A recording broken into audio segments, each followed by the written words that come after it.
오늘 읽은 욥기 4장부터 욥과 새 친구들의 대화가 시작이 되어지는데요.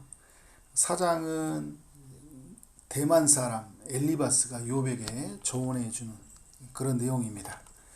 엘리바스는 새 친구 중에 가장 나이가 많은 사람이에요. 다 새 친구들이 지혜자들이죠. 내용들을 보면 되게 심오하고 깊고 시인들 같고 철학자들 같고 또 신학자들 같은 또 때로는 또 법률가 같은 그런 지식을 가지고 있고 지혜를 가지고 있다는 것을 우리가 알 수가 있어요. 그 중에서 대만 사람 이 엘리바스는 나이가 가장 많은 사람이에요. 많이 살았으니까 또 많은 것들을 보고 경험한 것들이 있었겠죠. 자신이 배워온 것, 자신이 경험한 것을 토대로 욥에게 조언을 해줘요. 그런데 여러분, 우리는 이제 결론을 알고 있죠. 이런 조언들이 욥에게 도움이 됩니까? 안 됩니까? 안 돼요. 영적 체험도 있고요. 신학적 지식도 되게 탁월하고요. 되게 정말 탁월한 그런 사람이지만 욥에게는 적용이 안 된다라는 거예요. 그러니까 우리도 여러분 많이 아는 것 같아도 우리가 두 가지를 몰라요. 여러 가지를 모르지만 어떤 사람과의 이제 관계에서 볼 때 그 사람을 잘 모른다는 거예요. 무엇 때문에 저 사람이 저렇게 반응하고 저렇게 사는지 잘 몰라요. 또 하나는 뭐냐면 그를 하나님이 어떻게 바라보시는지 우리 잘 몰라요. 이걸 항상 이제 인지하고 사람들을 대해야 되겠죠. 그래서 우리가 이 새 친구들을 보면서 우리도 이런 실수들을 많이 범할 수 있겠구나. 이걸 생각해 볼 수 있겠죠. 두 가지 교훈 중심으로 사장을 나누려고 하는데, 고난당한 사람에게는 조언보다 공감이 더 필요하다. 우리가 잘 아는 내용이죠. 근데 이 교훈을 먼저 말해주고 싶어요. 고난당한 사람에게는 조언보다 공감이 더 필요하다. 지금 욥의 상태는 어떤 상태예요? 다 잃은 상태잖아요. 재산도 잃고 자녀도 잃고 건강까지 잃었어요. 극한 고통의 순간을 지금 보내고 있거든요. 욥에게 지금 가장 필요한 게 뭘까? 어떤 조언이 필요하냐? 이제 이 사장이 이후에가 우리에게 묻고 있는 거예요. 조언이 필요할까 이 사람에게? 처음에는요 새 친구들이 조언하지 않았어요. 이 장의 내용 보면 알죠. 일주일 동안 옆에서 그냥 침묵하며 곁에 지켜줬죠.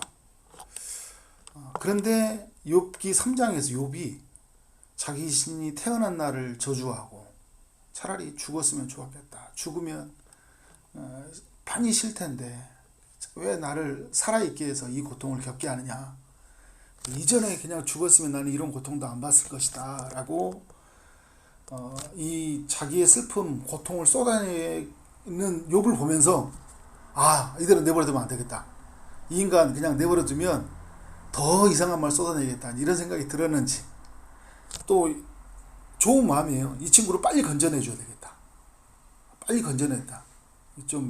이 생각을 좀 다른 있잖아요. 다른 생각을 좀 넣어줘서 빨리 이 친구를 건져내야겠다. 이 생각이 들었던 것 같아요. 이렇게 생각을 많이 하는 사람들이 목회자들이 많이 해요. 그죠? 빨리 건져내줘야 되겠다. 좋은 마음이었어요. 그런데 조금 더 침묵이 필요하지 않았을까? 그 조금 더 침묵이라는 게 뭐냐면 욥이 물어올 때까지 좀 기다려줬으면 좋지 않을까? 그죠? 어떻게 해야 될까요? 그죠? 당신들의 지혜, 조언이 필요합니다. 이렇게 좀 기다려줬으면 어떨까라는 생각이 들어요. 나이가 제일 많은 엘리바스가 나서는 거예요. 4장에서. 그래서 침묵을 깨고 욥이 고난당한 것을 해석해 주는 내용이 이제 4장이에요. 3절부터 이제 그래서 2절에서 이런 이야기를 하잖아요. 누가 내게 말하면 내가 실증을 내겠느냐, 누가 참고 말하지 아니하겠느냐. 이 말의 의미는 뭐냐면 내가 더 이상 참을 수가 없어서 내가 한 말 해야 되겠다라는 거예요.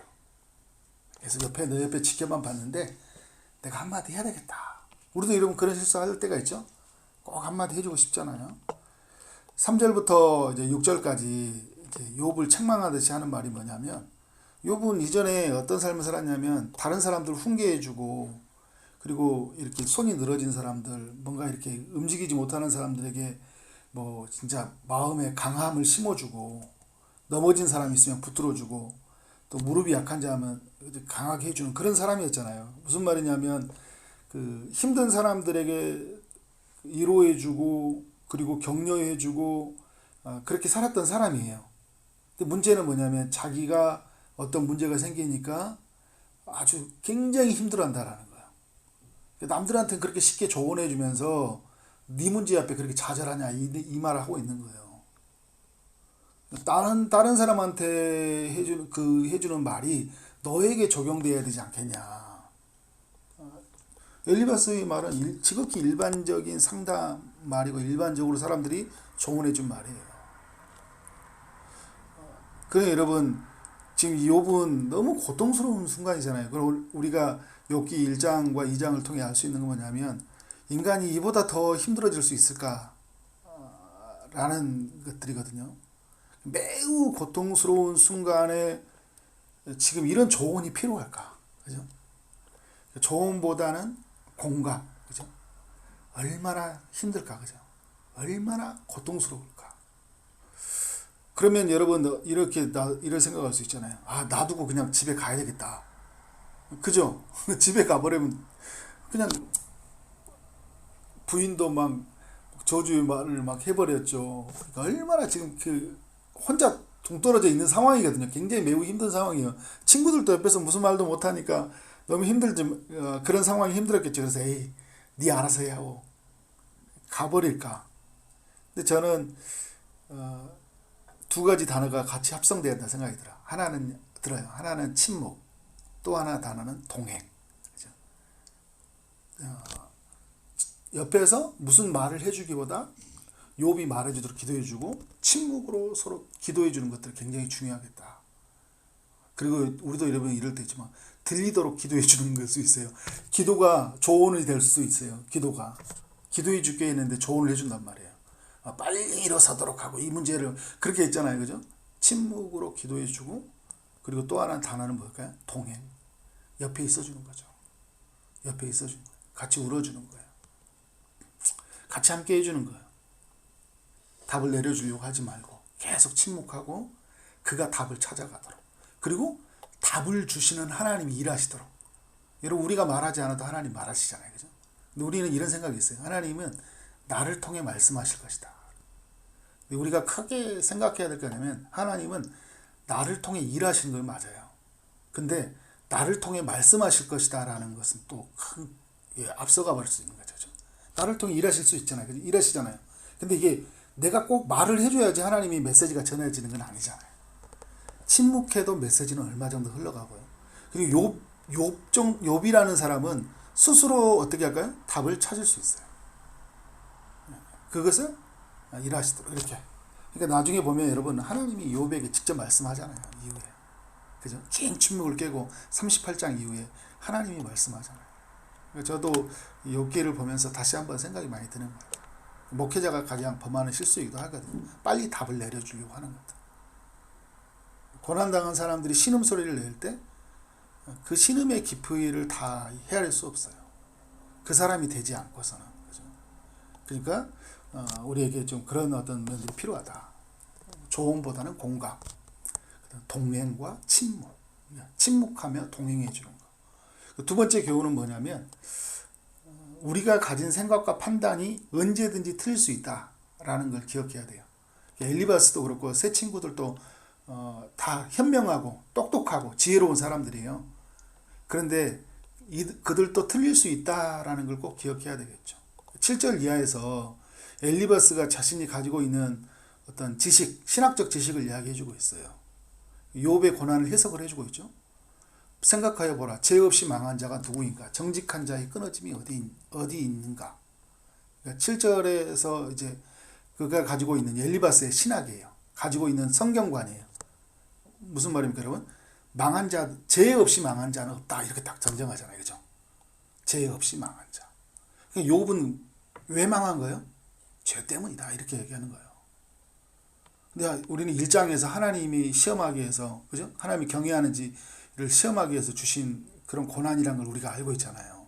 죄 때문이 아니라 경외하기 위해서 알기 위한 하나님의 시험이란 걸 우리는 알고 있는데 친구들은 몰라요. 욥도 몰라요. 자기가 왜 고난받는지. 그런데 이렇게 단정해버리는 거죠. 죄 없이 망한 자가 누구냐. 이건 이제 인간이 가지고 있는 어떤 세계관. 또 이 사람들은 신학자들이기도 하니까 어떻게 하는 거예요? 성경관이에요.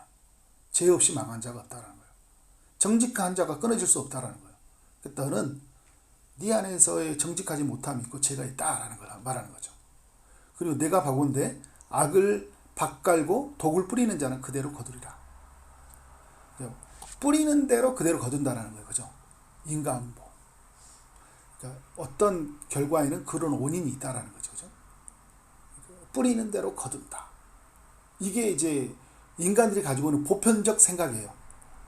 여러분, 이 디모데전후서 같은 경우에도 말씀하잖아요. 뿌리는 대로 거두는 거예요. 심은 대로 거둔다는 거죠. 죄의 싹은 사망이요. 로마서에서 말하고 있어요. 죄의 값은 죽음이에요. 그러니까 우리는 뭐냐면 또 이렇게 생각해요. 그 죽음의 결과는 바로 어떻게 된 거예요? 죄라는 거예요. 이렇게. 근데 여러분, 수학 공식처럼 A는 B고 B는 A다 이렇게 된 게 아니라 A는 B이기도 한데 B는 A가 될 수도 없는 또 이런 게 있는 거예요. 그죠? 죄를 지으면 분명히 여러분 이런 거 봐요. 제가 무슨 말 하냐면 죄를 지으면 그건 사망이에요. 그죠? 근데 어떤 힘든 상태가 있다고 해서 그 사람이 죄의 결과로 볼 수는 없다라는 거예요. 그래서 어려워요. 어려운 거라고요. 저도 이렇게 성경을 계속 보는데 또 어렵더라고요. 또 어려워요. 신학을 하고 더 할수록 어려워요. 목회를 하면 할수록 더 모르겠다라는 말이 더 많이 나오거든요. 근데 또 인간이 교만해져서요. 조금 더 알면 많이 하는 것처럼 되어버릴 때가 있어요. 그 사이를 이게 넘나들고 사는데 그래서 끊임없이 우리는 겸손해야 된다. 사단은 가장 또 우리로 하여금 교만하게 만들어서 죄를 짓게 만들거든요. 그러니까 지금 욥의 친구들이 어떻게 해요? 어떻게 보면 사단의 유혹에 넘어가고 있는 거예요. 다른 신학자들이 말하는 것처럼 사단의 앞잡이가 되어버릴 수 있다라는 거예요. 참 은혜로운 말을 하는데 그 은혜로운 말을 하는 사람이 사단의 앞잡이가 되는 거예요. 그래서 여러분 어떻게 해요? 이거는 맞는 말이에요. 그죠? 맞는 말인데 욥에게는 맞지 않는 말이에요. 이게 우리가 욥기를 말할 때 그런 이야기 하잖아요. 욥에게는 틀린 말이에요. 근데 신학적으로는 맞는 말이에요. 그런데 욥에게는 적용될 수 없는 말이라는 거예요. 왜? 죄 없이 고난받는 사람들도 있기 때문에. 그래서 여러분 우리가 잘 적용해야 되는데 12절 이하에서 뭘 이야기하냐면 엘리바스가 하나님의 음성을 들었던 이야기를 해줘요. 음성을 들었던 이야기. 내가 가만히 이르고 그 가느다란 소리가 내게 들렸다. 그 밤에 한상으로 이제 13절에 번거로울 때 두려움과 떨림이 내게 이르렀고 모든 뼈들이 흔들렸느니라. 그러니까 하나님의 강력한 임재가 있었어요. 하나님의 만난 경험을 이야기하고 있는 거예요. 15절 그때 내 영이 내 앞으로 지나며 내 몸이 털이 쭈뼛하였느니라. 굉장히 그 강한 임재, 하나님의 살아계심을 경험했다라는 거죠. 근데 그 목소리가 16절에 들리는데 뭐라고 하냐면 하나님이 주신 음성이에요. 사람이 어찌 하나님보다 의롭겠느냐, 사람이 어찌 그 창조하신 이보다 깨끗하겠느냐. 자, 하나님은 그의 종이라도 그대로 믿지 아니하시며 그의 천사라도 미련하다 하시나니 하물며 흙집에 살며 티끌로 털을 삼고 하루살이 앞에서라도 무너질 자이겠느냐. 이러면서 이전에 그 음성은 뭐냐면 하나님보다 사람이 의로울 수 없다라는 것을 말하면서요. 결국 뭘 이야기해주고 있는 거예요? 인간은 의롭지 못하다라는 거예요. 인간은 죄인이고 그래서 죄의 값을 받는다. 이런 이야기를 해주고 있는 건데 이 이야기를 통해서 딱 못을 박는 게 이거예요. 내가 들었던 음성이다라는 거예요. 그러니까 7절을 이하는 내가 알고 있는 신학을 이야기해주고 있고요. 그리고 12절 이하에는 내가 들었던 하나님의 음성을 이야기해주고 있는 거예요. 이걸 빼박이라고 하죠. 빼도 박지도 못하게 딱 못을 박아버리는 거예요. 이 경험으로 눌러버리고요. 지식으로 눌러버리는 거예요. 상대방을. 이게 여러분 그런 이야기 하잖아요. 내가 경험한 하나님이요. 근데 그것을 환상 중에 하나님의 음성을 들었다고 하니까 그럼 우리는 어떻게 돼요? 그 사람이 말해, 그래? 하나님 뜻이 그런 걸까? 이렇게 할 수 있어요. 이거는 어떻게 한 거예요? 이 사람이 만난 하나님이 틀렸다는 게 아니에요. 이 만난 하나님이, 엘리바스가 이 하나님을 안 만났다는 게 아니에요. 거짓말하는 거 아니에요. 만났어요. 그런데 내가 경험했고 신비로운 경험을 했고 내가 그렇게 성경을 공부했고 알았다고 해도 이때에는 이렇게 적용이 안 될 수 있다고요. 이때는 이렇게. 그러니까 여러분, 제가 아까 말했던 것처럼 우리가 가진 그 알미 있잖아요. 틀릴 수 있고, 우리가 그래서 그 알미에서 나오는 생각과 판단은 언제든지 틀릴 수 있다. 여기는 안 맞을 수 있다라는 거예요. 이 사람한테는 적용이 안 될 수 있다라는 거예요. 그래서 우리가 늘 조심해야 되겠죠. 하나님이 뭘 말하실까? 항상 귀 기울여야 됩니다. 뭘 말하실까? 그리고 그에게 말씀하시는 하나님, 결국 여러분 욥에게 누가 말씀하냐고요? 하나님이 말씀하잖아요. 하나님이 말씀하도록 나는 통로가 되어드리는데 이제 어떻게 할까요? 나를 철저하게 내려놓고 나도 틀릴 수 있다라는 생각을 가지고 욥에게 접근하는 거예요. 같이 이제 고민해 볼 수 있겠죠. 욥이 나중에 그러게 이렇게 말하면 훨씬 좋지 않았을까요? 나도 하나님의 음성을 그렇게 들어봤고 내가 성경을 배워왔는데 내가 믿는 하나님은 인과응보한 하나님, 그러니까 뿌린 대로 거두는 하나님이었는데 내가 또 음성을 들을 때 이런 하나님이었는데 자네에게는 이 문제가 어떻게 하나님이 말씀하는지 모르겠네. 함께 기도해 보세요. 이렇게 갔으면 욥도 훨씬 은혜로 어떻게 할까요? 견디기에 힘이 됐을 거예요. 그래서 여러분, 우리 신앙생활이라는 게 뭘까요? 나도 모르는 게 많다, 알지 못하는 게 많다라고 생각하면 겸손해야 되고요. 내가 하고 싶은 말을 해주고 상대방 듣고 싶은 말을 해주는 게 아니라, 저도 적용되는 말이에요. 제가 하고 싶은 말 하는 것도 아니고 여러분이 듣고 싶은 말 해주는 것도 아니에요. 하나님이 정말 들려주고 싶은 메시지가 뭘까? 오늘 지금 여기에서는요, 긴 침묵이 필요한 거예요. 친구들이 오히려 말을 안 해주는 것이 도움이 된다. 그죠? 말하지 말아야 되는 거죠. 아무튼 참 어렵긴 하지만 우리가 욥기를 통해 인생의 지혜를 발견하기를 주의 이름으로 축원합니다. 아멘.